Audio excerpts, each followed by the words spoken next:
శ్రీమాత్రే నమ. జయ గురు దత్తాత్రేయ నమ. ఈ వీడియోలో మనం జనవరి 11 నుంచి 17వ తారీఖు మధ్యలో జరగబోయే వార ఫలాలు మేషరాశి వారికి ఏ విధంగా ఉందో తెలుసుకునే ప్రయత్నం చేద్దాం. ప్రధానంగా ఈ వారంలో వార ప్రారంభంలో భాగ్యస్థానంలో ఉన్నటువంటి గ్రహాలు రవి, కుజ, శుక్ర ఈ మూడు గ్రహాలు కూడా ఈ వారంలోనే దశమ స్థానం అయినటువంటి మకర రాశిలోకి మారడం జరుగుతోంది. ప్రధానంగా కుజుడు ఈ వారంలో 15వ తారీఖున మకర రాశిలో తన ఉచ్చరాశిలోకి ప్రవేశించడం వల్ల ఈ మేషరాశి అధిపతి కుజుడు దశమ స్థానంలో దిగ్బలుడై ఉచ్చస్థానంలోకి రావడం వల్ల వీరి యొక్క ప్రాధాన్యత పెరుగుతూ ఉంటుంది. ఏ వృత్తిలో అయినా చాలా కాన్ఫిడెన్స్గా మీ యొక్క సంకల్పాన్ని, మీ యొక్క టార్గెట్ని సకాలంలో కన్నా ముందుగానే పూర్తి చేయడం జరుగుతూ ఉంటుంది. ఇది మీరు ఒక డిపార్ట్మెంట్లో ఉన్నా, రియల్ ఎస్టేట్ రంగంలో ఉన్నా, రాజకీయ రంగంలో ఉన్నా సరే మీ ప్రాధాన్యత సంతరించుకుంటుంది. మీకు ఎంతమంది పోటీ వచ్చినా ఆ పోటీని అధిగమించి అంతిమ విజయం మీకు రావడం జరుగుతూ ఉంటుంది. మరి ఈ సమయంలో మీరు ఏదైనా ఒక ప్రభుత్వ ఉద్యోగానికి కానీ, ధైర్య సాహసాలతో కూడుకున్నటువంటి మార్కెటింగ్ ఫీల్డ్లో అయినా, లేదంటే వేరే ఎటువంటి ఇండస్ట్రీలో అయినా ప్రవేశించడానికి కుజుడు మీకు చాలా అనుకూలించడం జరుగుతుంది. ఇంచుమించుగా 45-50 రోజుల పాటు కుజుడు ఆ స్థానంలో ఉండడం వల్ల మీరు ఏదైనా ఒక కొత్త ప్రయత్నాన్ని ఈ సమయంలో ప్రారంభించడం వల్ల చాలా వరకు సక్సెస్ అవ్వడం జరుగుతూ ఉంటుంది. ఇక ప్రధానంగా రవి కూడా ఇదే వారంలో 14వ తారీఖున దశమ స్థానంలోకి ప్రవేశించబోతున్నాడు. అంటే ఇంకా మకర సంక్రమణం జరుగుతుంది కాబట్టి ఎస్పెషల్లీ మేషరాశి వారికి దశమ స్థానంలో రవి దిగ్బలుడై ఉండడం వల్ల ఉచ్చస్థాయి ఫలితాలు ఇవ్వడం జరుగుతూ ఉంటుంది. అంటే పంచమాధిపతిగా దశమ స్థానంలోకి రావడం వల్ల వృత్తిలో మారాలనే మీ ప్రయత్నం తప్పకుండా నెరవేరే అవకాశం ఉంది. ఎవరైతే ప్రభుత్వ ఉద్యోగులు కానీ ఇతరత్ర ప్రైవేట్ సంస్థల్లో పనిచేస్తున్న వాళ్ళకి పదవీ ఉన్నతి అంటే ఒక ప్రమోషన్ లాంటిది ఇమీడియట్గా రాదు, కానీ ఇంచుమించుగా ఈ నెలలో అంటే మనకి ఈ మకర రాశిలో ఉన్నటువంటి సూర్య భగవానుడు జనవరి 14 నుంచి మళ్ళీ ఫిబ్రవరి 14 వరకు ఉండడం జరుగుతుంది. ఇదే సమయంలో మీకు ఏదైనా ప్రమోషన్ రావడం కానీ, పదవిలో ఇంప్రూవ్మెంట్ కానీ, నూతన పదవి బాధ్యతలు కానీ వచ్చే అవకాశం ఉంది. రవి దశమస్థానం ప్రవేశం వల్ల ఏంటంటే రాజకీయ నాయకులకి చాలా అనుకూలంగా ఉండడం జరుగుతూ ఉంటుంది. సో అందువల్ల మీరు ఏదైనా కొత్త నిర్ణయం తీసుకోవాలన్నా, కొత్తగా ఏదైనా ఒక నిర్ణయం తీసుకొని పార్టీ మారడానికో, కొత్తగా పార్టీ స్థాపించడానికో, కొత్తగా రాజకీయ రంగంలో ప్రవేశించడానికో ఇది చాలా అనుకూలమైన సమయంగా ఈ మేషరాశి వారికి ఈ రవి కుజులు ఇద్దరు కలిసి ప్రయాణించడం అన్నది చాలా అదృష్టం అని చెప్పొచ్చు. ఇది ఒక విజయయోగం లాంటిది. సక్సెస్ అన్నది చాలా సునాయాసంగా రావడం జరుగుతుంది. అలాగే కుజుడికి అష్టమాధిపత్యం కూడా ఉండి దశమ స్థానంలోకి రావడం, పంచమాధిపతిగా రవి దశమంలోకి రావడం, ఈ రెండు కూడా వృత్తిలో అన్నది కంపల్సరీగా మార్పు రావడం జరుగుతూ ఉంటుంది. ప్రస్తుతం సబార్డినేట్గాను అసిస్టెంట్గా పనిచేస్తున్నటువంటి మీరు వ్యక్తిగతంగా అధికార హోదాలోకి రావడం కానీ, లేదంటే మీరే స్వతంత్రంగా ఏదైనా ఒక సంస్థని ప్రారంభించడానికి ఈ గ్రహస్థితి చాలా బలంగా ఉంది. దాంతోపాటు శుక్రుడు ఆల్రెడీ ముందుగానే ఇంచుమించుగా ఇదే వారం ప్రారంభంలోనే శుక్రుడు కూడా మీకు దశమ స్థానంలోకి ప్రవేశిస్తాడు. శుక్రుడు మీకు ధన సప్తమాధిపతిగా రవితో కలిసి ప్రయాణించడం వల్ల ఈ శుక్రమౌఢ్యం వల్ల అంటే శుభకార్యాలు లాంటి ఎటు వాయిదా పడుతుంటాయి.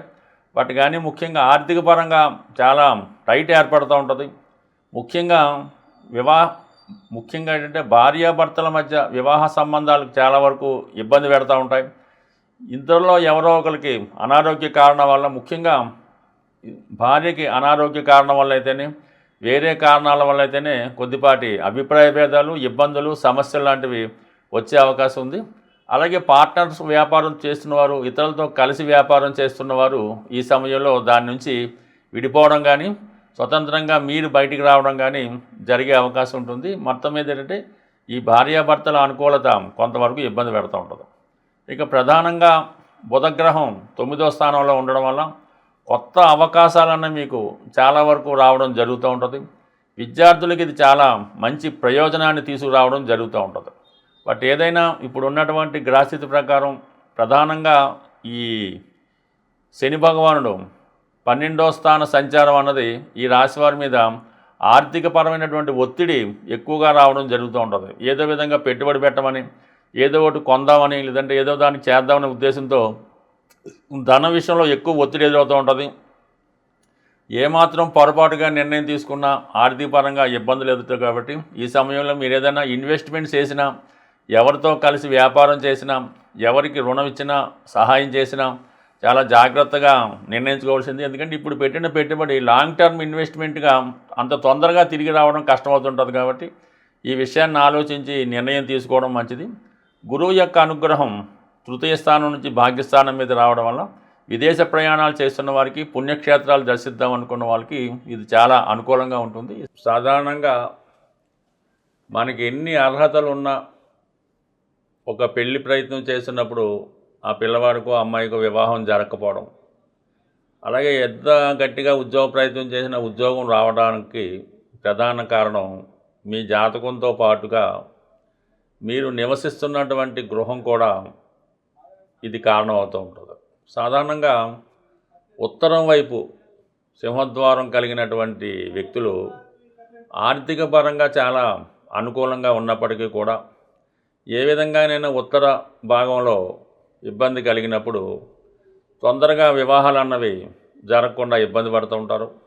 అలాగే ఆ కుటుంబ సభ్యుల మధ్య, ముఖ్యంగా అన్నదమ్ముల మధ్య కానీ, అక్క చెల్లెల మధ్య కానీ విభేదాల కారణంగా వచ్చిన సంబంధాల్ని వదులుకోవడం లాంటిది కూడా జరుగుతూ ఉంటుంది. సో అలాగే ఉద్యోగ ప్రయత్నాలు కూడా ఏమవుతాయంటే సరైనటువంటి అవకాశాలు రావు. వీళ్ళు ఏదో ఒక ఉద్యోగం కోసం ప్రయత్నం చేస్తుంటారు, చిన్న ఉద్యోగంలో చేరరు. ఈ విధంగా కూడా అంటే ప్రధానంగా ఈ ఉత్తర ప్రభావం, ఉత్తర దిక్కు దోష ప్రభావం ఆర్థిక సమస్యల మీద, స్త్రీల మీద ఎక్కువ ప్రభావం చూపుతూ ఉంటుంది.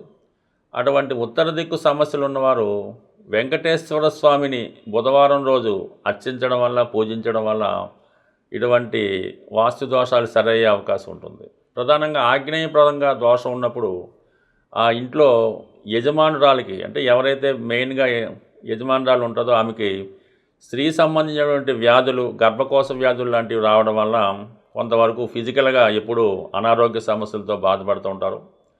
ఆ ఇంటి యజమాని ఏదో ఒక బలహీనతకి, వ్యసనానికి లోనై భార్యాభర్తల మధ్య గ్యాప్ అది పెరుగుతూ ఉంటుంది. అలాగే ఆ యజమాని ఏదో ఒక బలహీనత వల్ల ధనాన్ని నష్టపోవడం, ఏదో ఒక హ్యాబిట్కి అలవాటు పడడం వల్ల కుటుంబ సభ్యులు చికాకు పడుతుంటారు. ఆ ఇంట్లో చిన్నవాళ్ళు పెద్దవారి మీద డామినేట్ చేస్తూ ఉంటారు.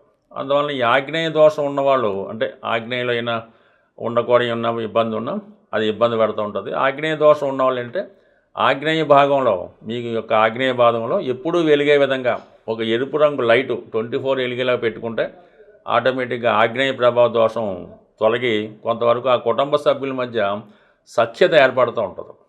ప్రధానంగా పడమర భాగం అన్నది చాలా వెరీ ఇంపార్టెంట్గా మనిషి యొక్క, ఆ కుటుంబం యొక్క సేవింగ్స్ మీద ప్రభావం చూపుతూ ఉంటుంది. పడమర ఏమాత్రం ఇబ్బంది పడినా మీరు ఎంత కష్టపడండి, ఎంత ధనం రానివ్వండి, ఆ వచ్చిన ధనం ఏమైందో తెలియకుండా ఈ పడమర భాగంలో ఉన్నటువంటి దోష ప్రభావం వల్ల డబ్బంతా కూడా నిప్పులో పోసిన విధంగా కాలిపోవడం జరుగుతూ ఉంటుంది.